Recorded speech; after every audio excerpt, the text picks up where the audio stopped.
Hello, everybody. Welcome to Also Rusty Buckets. Hello, everybody. Welcome to Also Rusty Buckets. Subscribe to this channel if you have not already. You know the drill. If you're looking for post-game reactions 6 days a week, as well as hot take reactions that will be coming out every Sunday, which means there's going to be one tomorrow, then subscribe. Also, drop a like on this video. It's much appreciated.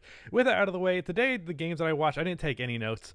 I've noticed that taking notes during games has made it feel more like a job to me than I want it to. Like, I want watching NBA games to purely not feel like a job thing, and I feel like the notes will really do it. I'm still going to take them from time to time just to make sure I don't forget shit, but I definitely think I'm going to be less note heavy. I think it makes the video better. Like, it makes me able to dig in on points so I don't forget anything or point out specific details that I notice. But just in general, what's most important with teams, especially when I'm trying to evaluate how good a team might be, is by looking for general trends. And I mean, if you watch these videos, you're going to see me repeat the same kind of shit all the time, because a lot of the time I'm like, hey, this guy's being good. Like, every time I talk about the Bulls, I'll talk about how good Thaddeus Young has been, or how good Zach LaVine has been, or whatever, and I'll talk about the fact that the team has no goddamn defense and that Kobe White sucks.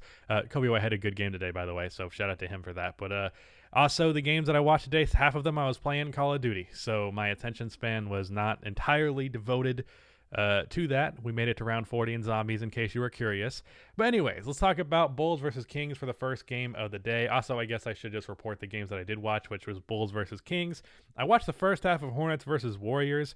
I didn't realize until like halfway through the first that Steph wasn't playing. I don't know how I missed that, but I did. And then halfway through, I was like, there's no way that the Warriors without Steph are going to give the Hornets a game. And then they did. It was good at half. It was close to halftime, but I was like, obviously the Hornets are going to win this one. They still did. But it was by a narrow margin because LaMelo Ball had his first bad game as a starter. 3 for 10 from the field. Now, he did get 7 assists. He did have 5 turnovers, though, so yeah, not a good game from him. Terry Rozier was awesome. Terry Rozier continues to be the clear-cut best second guard on this team. Sucks for Devontae Graham, but I don't have much to say about that game. I watched that game, Bulls versus Kings, Lakers versus Heat, and I watched the second half of Blazers versus Wizards. If something important happened in Grizzlies versus Suns, I missed it. Was there any other game that happened today? No, that was it.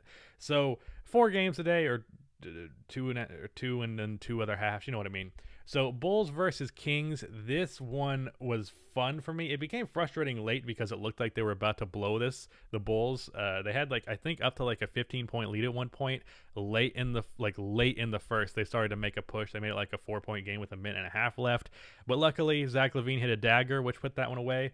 And Zach LaVine in this game, 15 for 20, 3 for 6 from 3.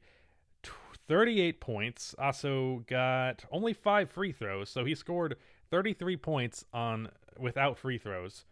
I believe they said, and this could have been me hearing wrong, that Zach LaVine scored the most points in NBA history with 20 or less field goal attempts. That could be wrong. I may have heard them wrong, but I'm pretty sure that's what they said. But that goes to show you just how insane Zach has been. Just a casual nearly 40 points. Good fucking God, Zach LaVine. Kobe White also had a good game. Like I mentioned, he was shooting the 3 ball well, which I think is generally when he has a good game, it's because the threes are dropping, even though I wish he'd be more aggressive with his drive. Thaddeus Young was good off of the bench. Like I said, I'm repeating the same points. Thad Young, good. For the Kings in this one, for the most part, I mean, it wasn't a bad game by them. Marvin Bagley had a good game. He had 10 points in halfway through the first quarter. He was fucking us up. My question is, and I'm just looking at this from the box score here, and I saw it obviously at the start of the game. Why is why is Corey Joseph starting over Tyrese Halliburton?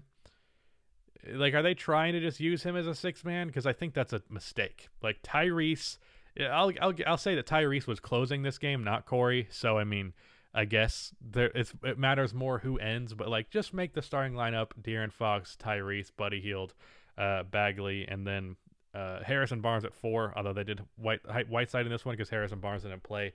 But yeah, that's that game. Zach LaVine, shout out to that guy. I was gonna say some sus shit, but I'm gonna let it go. Then in the finals rematch that literally nobody cares about, I'm kind of just gonna skim over Warriors versus Hornets because I kind of just mentioned it anyways, and also I only watched the first half, not the second, which is the second half is more important. But Heat versus Lakers, I was rooting for the Heat to lose this game the whole way through. Not because I actually like the Miami Heat quite a lot. I really love Bam Adebayo and Jimmy Butler and Duncan Robinson, but I wanted them to lose this game because they are on the cusp of passing the Bulls in the playoff standing. Now the Bulls are currently one game from being tied for the 8th seed, and the Heat are still behind because the Bulls luckily won that Kings game, but I was afraid the Kings would win and then the Heat would win and they'd pass the Bulls. But because the Heat narrowly won this one, it's still about the same. Very low scoring game in this one, 96-94. Very rarely, I mentioned this in a couple of games ago, there was a game like this. Very rarely will you find it where the score is two teams are below 100, especially in the modern NBA. Kendrick Nunn, I could tell, was going off in this one. It seemed like anytime he shot it, it was going in. And looking at this box score, 10 for 14 from the field, so I wasn't wrong about that. I got blindsided the other day by Paul George not actually having good stats because every time I was looking at the screen, he was fucking scoring or doing something impressive. But this one, the Heat had a big lead. I got to a big lead at a certain point. The Lakers made a couple of pushes, and the Heat would push back. Later in this game, the Lakers ended up making it a real close game, but of course, the Heat ended up persevering this one. If I remember correctly, I'm pretty sure this came down to a very clutch shot. I'm trying to look at the play-by-plays to make sure I didn't miss anything. I think, yeah, Jimmy Butler hit free throws. No, yeah, Jimmy Butler hit free throws, and then Matthews got a layup. So yeah, it wasn't actually a clutch shot. I don't know what I'm talking about. And then Blazers versus Wizards. This one was an interesting one because the Wizards are now on a 4-game win streak. The title of this video is probably going to be The Wizards Are Figuring It Out. Russell Westbrook with a great game. Now, I went back and looked at the box score of the 3 games that won previous to this, and Russ was actually not playing that good in those games either. Like, he shot 33% from the field. So, as for the reason why, I think one of the biggest ones, it's not the case in this game, but I think the Davis Bertans like not being good for the most of this season has been a big factor. Although he had like a really big game the other day. I don't know what the exact stat line was, but I feel like Davis Bertans being a better and more reliable 3-point shooter has made a difference on this team. I know he made every goddamn shot he took against the Bulls. Of course, as you'd expect, Bradley Beal puts up absurd stats. The fucking 37 points, does it on 60% shooting. And the Blazers in this one, they look kind of sloppy late in the game, which usually with Damian Lillard you do not expect. Now Dame was inefficient in this one.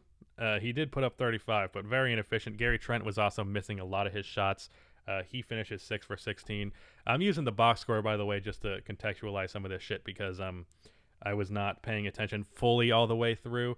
Yeah, there are a lot of Blazers fans complaining about Terry Stotts on Twitter. I posted that this was going to be late because I was playing COD, and then everyone was like, talk shit about Terry Stotts.